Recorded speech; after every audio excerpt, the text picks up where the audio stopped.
So let me get this straight. Star Wars wants me to buy additional merchandise to tell me something that should have just been in the movie.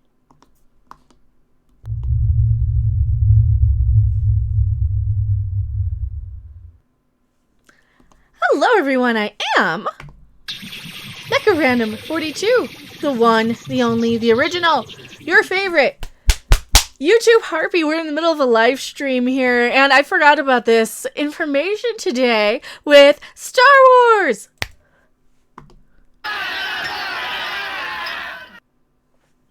Star Wars confirms Palpatine was a clone in Rise of Skywalker. Yeah, see, this is one of the things that gets so annoying.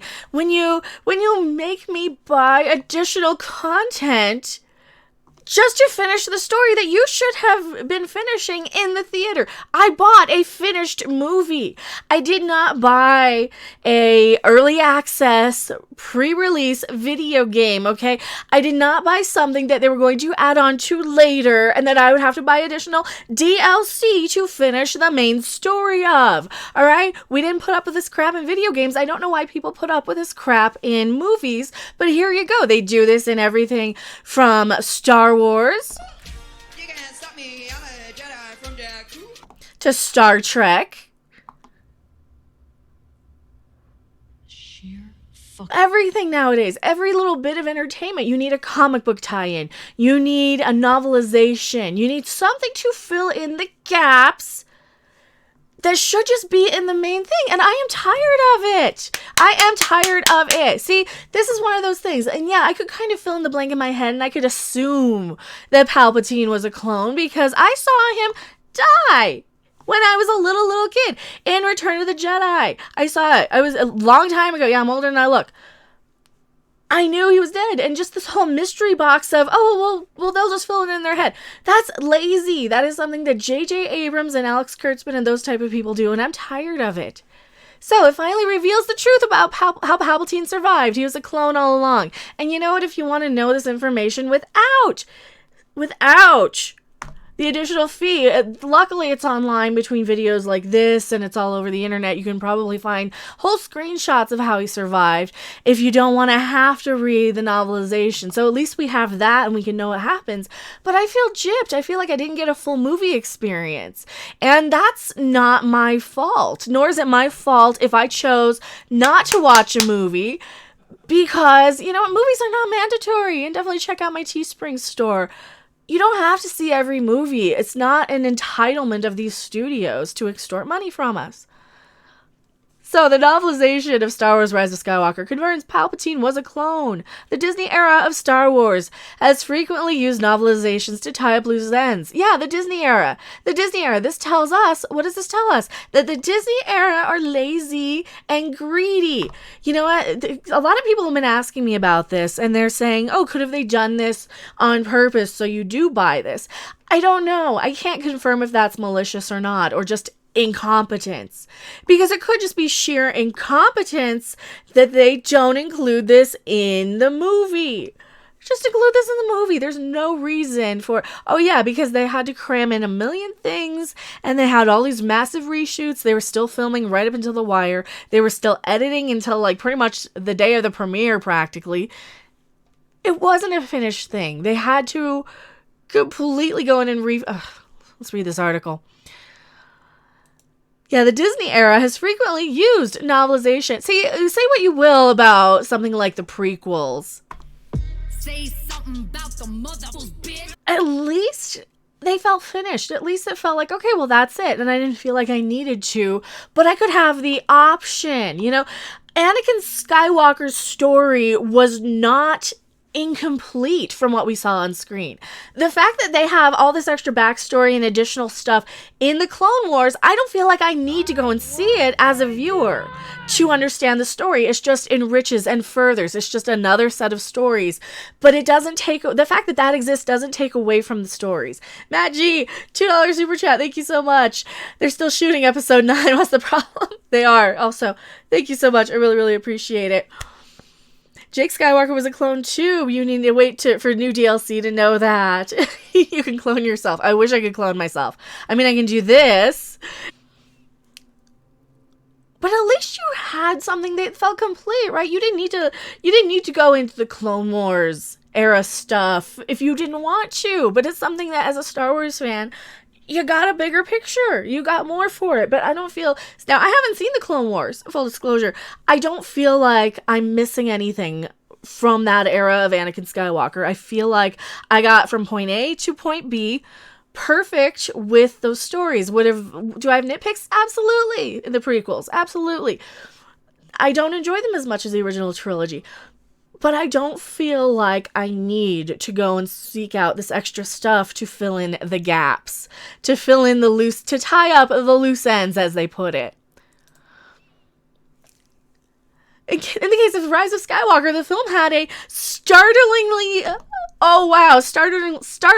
number of plot holes. Startlingly high number of plot holes that writer Ray Carson, Ray, You can't stop me, I'm a Jedi from Jakku. not that Ray. Are they just writing? This is literally to write themselves into the movies, right? Oh, we'll surely be hoping to navigate. That's a coincidence, probably. Marketing for Star Wars Rise of Skywalker had emphasized the unexpected return of Emperor Palpatine, and moviegoers were eager to learn how Darth Sidious had survived his death in Return of the Jedi. Remarkably, the film avoided explaining it at all, and the Emperor hand-waved the question away with a quote from Star Wars Episode 3, Revenge of the Sith. "The dark side of the Force is a pathway..." I can't do the Palpatine stuff because I'm not sick anymore. "Is a pathway to many abilities some would consider unnatural," he observed. It's generally been assumed that Carson's novelization would shed a little more light on matters. So basically, she had to go in and fix their movie. Because this is just flat out admitting we didn't finish the movie, oopsie, fix it in the novelization. Just like they did The Last Jedi. Just like they did a lot of these. Oh, man.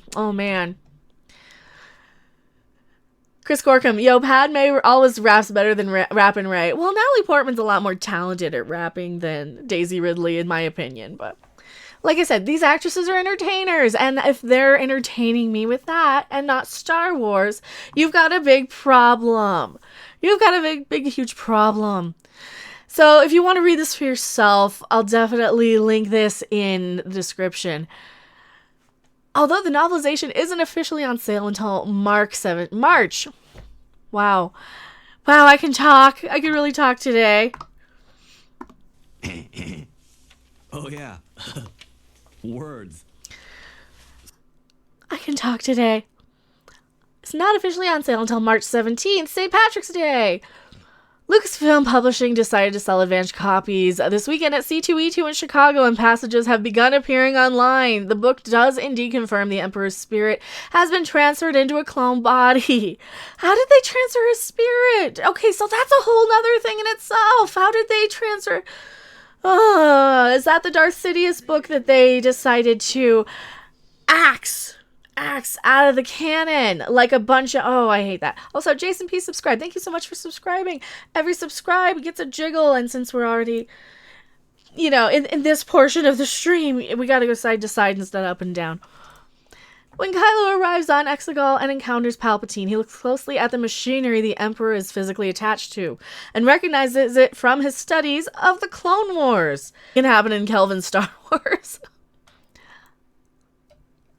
And you can read through this if you would like. There are striking similarities between Palpatine's canon resurrection and his return in the old expanded universe. Well, maybe they should have left the old expanded universe and just made movies from that. Oh, this is what gets me so mad about this stuff. So you guys remember when Kathleen Kennedy was like, hey, we didn't, it's not like we had any movies or comic books or novels or anything to expand on and draw from. We were there left with no source material.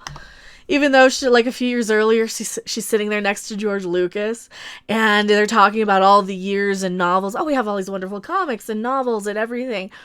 Why didn't they lose those? Was that part of the deal? Was this part of Bob Iger's deal? Did George Lucas say, oh yeah, I'll sell it, but you can't, but I keep the EU books and you can't use those? Maybe that was part of it. Maybe he gave him a big giant, F you and said, I can't let you use these. maybe that's part of it, because we knew that that they spent a lot more money on Star Wars than they probably should have at the time that they bought it. If you want to read more of this article, I don't want to just read the whole thing. Let's see what the chat is saying. Palpy clone Palpy with Palpy. Preach, sister. Mystic Vac. Mystic, mystic, back, mystic, back, mystic back. She ruined his cake. How inconsiderate. They asked for it in chat, so of course I have to. 25% different Star Wars. Well, if you look at it, it kind of is. Every little character is a little bit different. It's a little bit this and that. And you guys are right. On the original early leaks, we were hearing that Palpatine was indeed a clone, and we kind of knew he was either a clone or he was being kept alive like a zombie on a respirator. So they left it vague enough that they could go in and finish writing it in the novelization and pass it off to this Rey chick. You can't stop me, I'm a Jedi from Jakku. Not you, Rey. The Rey who writes this. The Rey who wrote this novelization. So yeah, tell me what you guys think in the comment section below. I am going back to my live chat, and I will see you guys over there.